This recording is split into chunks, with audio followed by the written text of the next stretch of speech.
Bom, ali para os anos de 2008, 2010, eu estava procurando alguma coisa para estudar, mas eu não queria algo simples. Eu queria algo que quebrasse paradigma mesmo, né? E daí eu descobri o trabalho do Frei Fidelis da Mota, aqui do interior de São Paulo mesmo, que era um padre capuchinho que sabia falar sumério e tinha escrito livros dizendo que os sumérios estavam na América. Para mim, na época, que era céticozinho, esse era o maior absurdo do mundo. Pô, como é que esses sumérios na América? Né? Inclusive, na introdução do meu livro, eu coloco: olha, na época eu era assim, e talvez você esteja nesse estágio. Então, assim, livre o seu espírito, né, para ler esse livro. Eu até coloco isso na introdução, porque eu já fui assim, desconfiando de tudo e tal, que não fosse da academia, etc. Sumérios na América. E foi aí que eu comecei a pesquisar no interior de São Paulo as Três Pedras, que tem essas notórias esculturas aí, gigantescas, que são duas cabeças que estão alinhadas leste-oeste com o Sol. Várias pesquisas foram efetuadas aí. Isso foi muito importante. Eu passei anos fazendo trabalho de campo nesse lugar aqui. Fica em Bofete, próximo a Botucatu. Lá tem um gigante. Então você tem ali a cabeça do gigante, onde tem os menires, né? A barriga do gigante tem umas casas de pedra e as três pedras que tem essa escultura fenomenal. No livro vai estar explicado direitinho. Agora, a minha mudança de concepção mesmo veio quando eu encontrei um alinhamento entre três sítios megalíticos no Brasil. O Gigante Adormecido, a Pedra da Gávea e o Morro da Galeta. E a história desse alinhamento é muito interessante, porque eu descobri por acaso, me veio uma ideia na mente de alinhar sítios megalíticos, e eu descobri esse alinhamento. As Três Pedras, notoriamente o sítio megalítico, o Morro da Galeta em Florianópolis é um sítio megalítico, e a Pedra da Gávea também. Não é só o rosto da Pedra da Gávea, mas no topo da Pedra da Gávea tem pedras em formato circular, tá? Que formando um círculo megalítico, tipo, que a gente chama aqui de pedra calendário, alguma coisa assim, tá? São pedras grandes, alinhadas, que prevêem diversos solstícios, né? Diversos eventos que acontecem no céu. E no caso aqui, o primeiro alinhamento que eu fiz era 90 graus, 44, 46. E teve um evento com o Eric Von Däniken em Blumenau. Quando eu soube, eu recebi o convite para conhecer pessoalmente em Blumenau, eu redigi um trabalho dessas minhas pesquisas de campo, dessas minhas ideias, com um alinhamento, e fui de carro até Blumenau entregar minha pesquisa para Eric Von Däniken, escritor do Eram os Deuses Astronautas. Com um alinhamento 94, 90 em cima, 44 na Pedra da Gávea, 46 no Morro da Galeta. Quando eu chego lá, o Eric Von Däniken, muito simpático e tal, mas eu percebi que ele não era exatamente o pesquisador de campo que eu imaginei, que ele é mais realmente um escritor, um apresentador e etc. Tá? Com todo respeito aí. O pesquisador de verdade estava lá, aquele raiz, e ele é brasileiro, e a gente não dá valor para os pesquisadores brasileiros. Esse pesquisador se chamava Adenir Ramos, e ele mora no Morro da Galeta. E o Adenir Ramos tinha ido nesse evento exatamente fazer a mesma coisa que eu, entregar uma Ah, pesquisa que para o Eric legal. Von Däniken. Quando o Adenir Ramos olhou o alinhamento, ele falou assim: André, você tem um trabalho muito interessante, esse alinhamento é muito interessante, só que tem um erro nele. O Morro da Galeta, ele não fica aqui, ele fica um pouco mais para cima, porque ele mora no Morro da Galeta. Eu acho que é por isso que está dando errado o seu alinhamento, não está 45 graus. Eu, para mim, eu já estava abafando, né, com 90, 44, 46 graus, medidos digitalmente no AutoCAD. Quando eu cheguei em São Paulo, eu mexi no alinhamento exatamente no ponto que o Von Däniken tinha circulado, que o Adenir Ramos tinha circulado, e de repente saiu o alinhamento que vocês veem na tela. Perfeito. Tá? Já era quase perfeito e agora perfeito. Sim, isso mostrou para mim que tinha alguma coisa especial. E essa ponta do alinhamento, as três pedras, aponta ainda hoje em dia, para uma estrutura piramidal na Amazônia. Então, na época, o que que isso fez na minha mente? Eu não tinha explicação para uma coisa dessa acadêmica, né? Eu não tinha uma explicação. Para mim, assim, eu fui buscar explicação fora, na teoria dos antigos astronautas, né? A teoria dos deuses astronautas, da Erich von Däniken, né? E em outras coisas eu comecei a estudar isso muito fortemente. E fui quebrando os paradigmas dentro da minha mente, né? Então, eu estou contando essa história, que é a história que está no livro, e é muito importante, porque a minha primeira expedição no Brasil mesmo, fora do estado de São Paulo, vai ser em Santa Catarina, por causa do Ademir. E é ali, essas expedições, elas são tão fortes, esses lugares, eles são tão poderosos, que a revista Enigmas vai surgir nessa expedição. A ideia dela, tá? Então é muito importante. Então nós estamos em 2017, no mês de outubro de 2017, aí vem a ideia da primeira expedição acontecer no Brasil. E daí eu pensei, pô, preciso ir para o Morro da Galeta. E quem mora no Morro da Galeta? O Adenir Ramos, a gente via se correspondendo há muitos anos, né? Tinha se conhecido pessoalmente em 2012, demorou 5 anos para eu ir até o Morro da Galeta. E eu fui fazer a pesquisa de campo lá, e é fenomenal. O Adenir Ramos, que limpou todo o terreno, ele conseguiu verificar, né, esse alinhamento, por exemplo, que tem aqui com o sol que passa pela luz da pedra. Você vê que essas pedras estão aqui em cima, mas não fazem parte do terreno. Então, quem quer que tenha feito, levou elas até o topo do Morro da Galeta.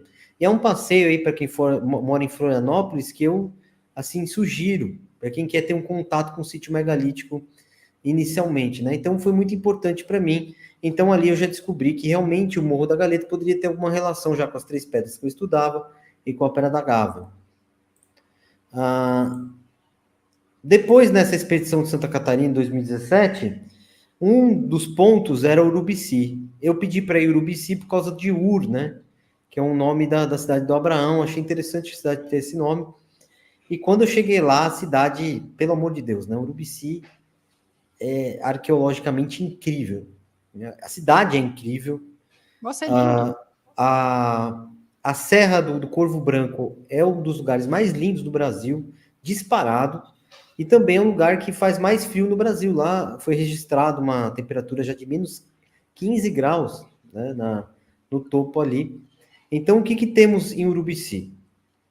Nós temos esse portal aqui, essa pedra furada. Dá uma olhada nisso, Carol. Essa pedra furada num local chamado Morro da Igreja. A gente avista ela do Morro da Igreja, que é uma área da aeronáutica. É um portal. Pois é, assim, alguém argumenta que isso é natural? É claro, né? Para eles é tudo natural. Por isso que ele tem que sair dessa cosmovisão. Tem que ter uma nova cosmovisão para entender. Olha aqui os recortes retíssimos, etc. Mas você não vê só isso, você vê uma pirâmide. Olha aqui, ó. Se você colocar na internet agora, pirâmide de Urubici. E no Brasil nós registramos diversas pirâmides. Só que como nós tivemos um cataclismo no Brasil recente, conforme eu expliquei na live de ontem no meu canal. Então quem assistir agora aqui TVCH vai assistir a live Vai no de canal. lá para lá também. A live número 160. Como nós tivemos um cataclismo recente... que o pessoal complementando aqui, ó, é um Stargate, é um Stargate. Sim, é muito claro o que é isso, tá? Eu só estou falando rápido assim, porque são muitos slides, são muitas fotos. Mas essas pirâmides e essas coisas têm formatos que alguns geólogos consideram natural por causa desses cataclismos que acontecem. E a Terra é um ambiente controlado, então eles fazem o que eles querem com a Terra, quando querem. Quando você entende que a Terra é um ambiente controlado, essas coisas todas não são segredo, tá? Mas você, para entender, pensa em algo desgastado, algo que sofreu soterramento e que está aparecendo agora. Continuando. Essa daqui é a Pedra do Frade, que fica em Laguna, Santa Catarina. Um local muito interessante. E a Pedra do Frade, ela foi colocada, erguida em um lajedo, numa grande pedra, que é escorregadia, cara. Na beira do mar. Ela está apanhando do mar em muitos momentos até hoje. E ela não sai dessa posição. Muito por causa que ela tem um sistema que o Ademir me ensinou a ver, que é um sistema que eu vou ensinar vocês, todos que estão assistindo aqui agora. Vocês vão perceber que os menires brasileiros, essas grandes pedras, que têm atividade humana, que foram colocadas por seres humanos, ou vai saber quem, tem encaixe de 3 pontas. Vocês vão ver isso melhor em outras imagens, tá? Então, guarde o encaixe de 3 pontas.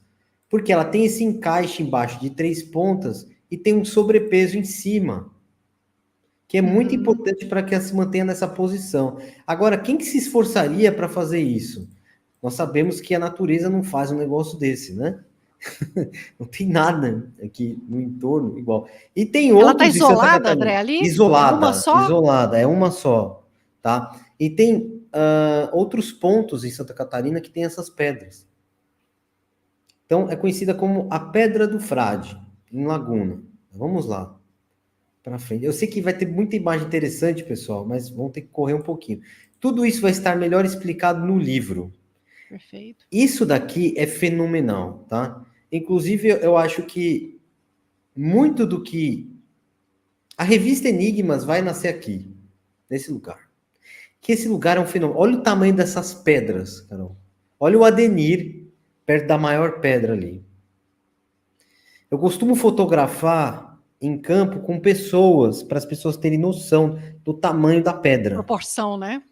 Isso daqui é um sítio megalítico gigantesco, que tem num local bem isolado, próximo à cidade de Tubarão.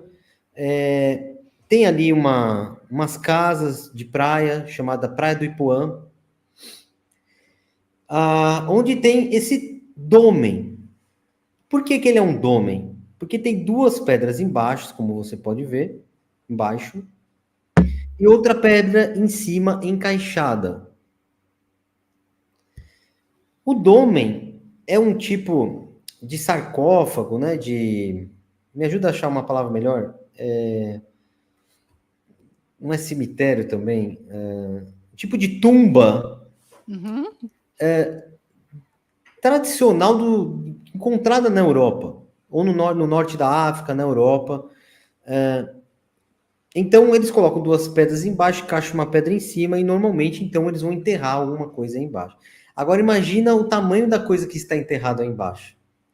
E a pedra, eles têm o mesmo encaixe. E a importância, né? E a importância. Fico pensando assim, na importância, para precisar colocar uma pedra desse tamanho para que a gente não deixasse de enxergar. Isso, a Cris Loren falou aqui, túmulo, tá? E olha aqui, Carol, os encaixes de 3 pontas. Isso você não vai aprender na USP, tá, gente? Aqui, ó, encaixe de 3 pontas do sítio megalítico. Isso eu aprendi em trabalho de campo com o professor Adenir Ramos. Então, nesse início, ele foi muito legal ter ido lá, sabe? Fazer esse trabalho com ele. Porque eu aprendi muito, sabe? E depois eu pude reconhecer isso em pedras, em locais muito distantes de Santa Catarina. Essas 3 pontas aqui. Então, imagina o que está enterrado aqui embaixo, gente.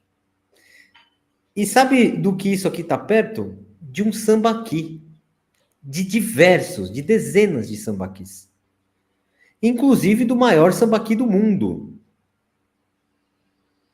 Que, até a década de 60, ele tinha o tamanho da pirâmide do Egito. Só que com a exploração das conchas desse sambaqui, hoje ele tem só 60 metros. E isso aqui está próximo do sambaqui, o maior do mundo. E olha só que interessante, tem essa estrutura de pedra, e essas pedras aqui não pertencem à área. Imagina os caras arrastando essa pedra aqui, fenomenal. Pois é, a pergunta até da nossa colega Lívia, é possível arrastar essas pedras, remover essa pedra? Seres Alguém do já nosso tentou tamanho, fazer não. isso? Nós vamos falar mais para frente sobre os gigantes, mas o que esse local parece, como nós vemos, para pessoas do nosso tamanho, um local como esse precisaria de muita tecnologia para ser feito. Mas, ao mesmo tempo, ele parece primitivo e rústico, não é? Sim. Ou seja, é possível você arrastar uma pedra dessa, se tiver o nosso tamanho, com uma tecnologia superior. Agora, e se forem gigantes? Daí fica mais fácil, não é?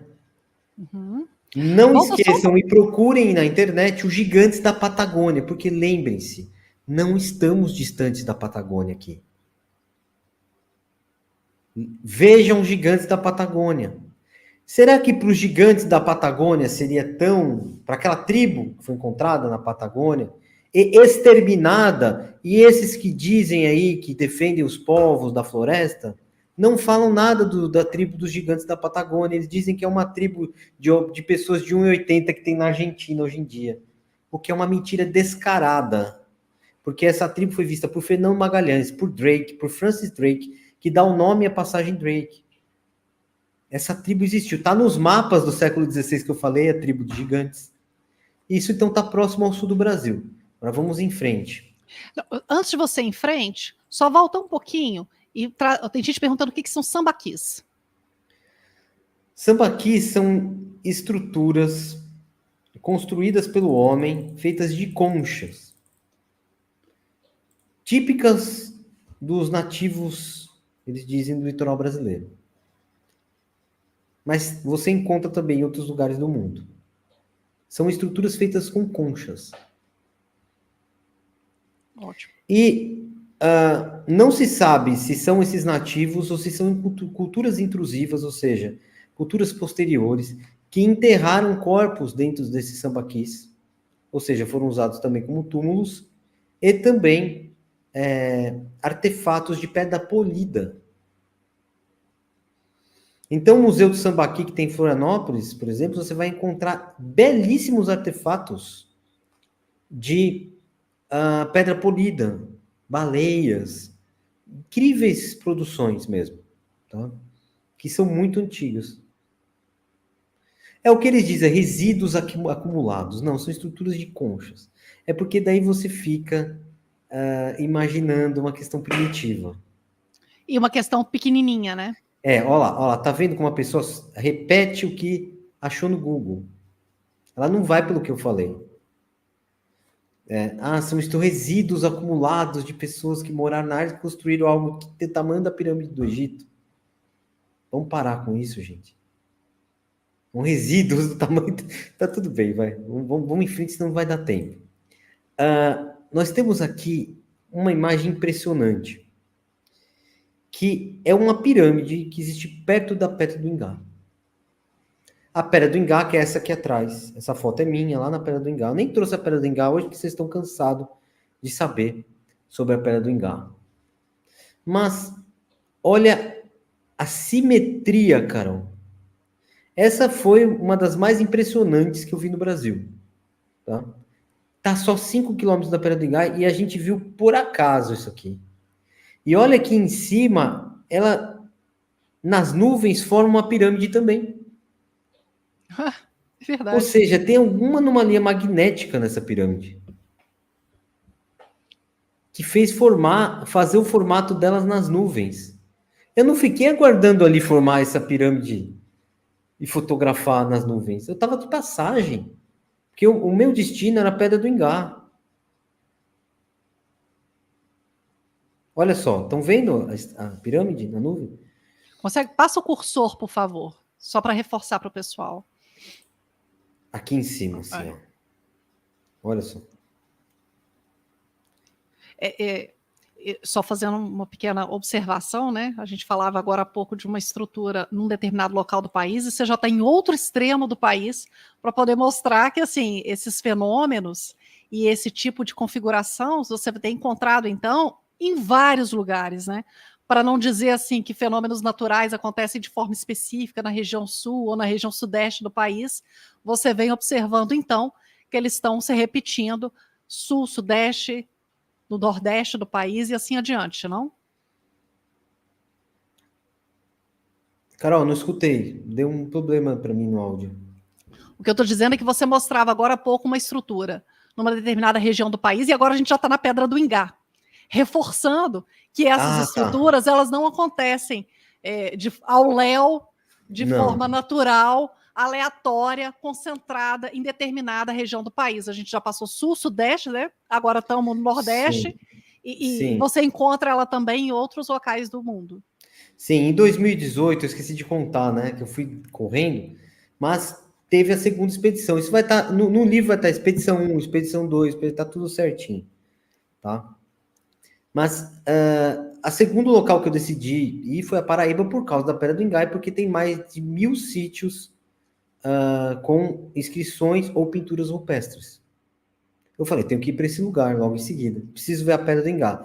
E eu cheguei nessa estradinha aqui, Carol, por acaso. Eu não vim pelo caminho principal de João Pessoa a Campina Grande, eu desci em Recife. Ninguém desce Recife para ir na Praia do Engar. É porque eu tinha marcado com um cinegrafista lá que no fim não deu certo. Então nós tivemos que alugar um carro e nos virar para chegar de Recife até a Praia do Engar. Então a gente passou por dentro de Pernambuco, atravessou a Paraíba, passou na divisa da Paraíba e foi parar no Engar por essa estradinha aqui. Foi por isso que eu vi a pirâmide.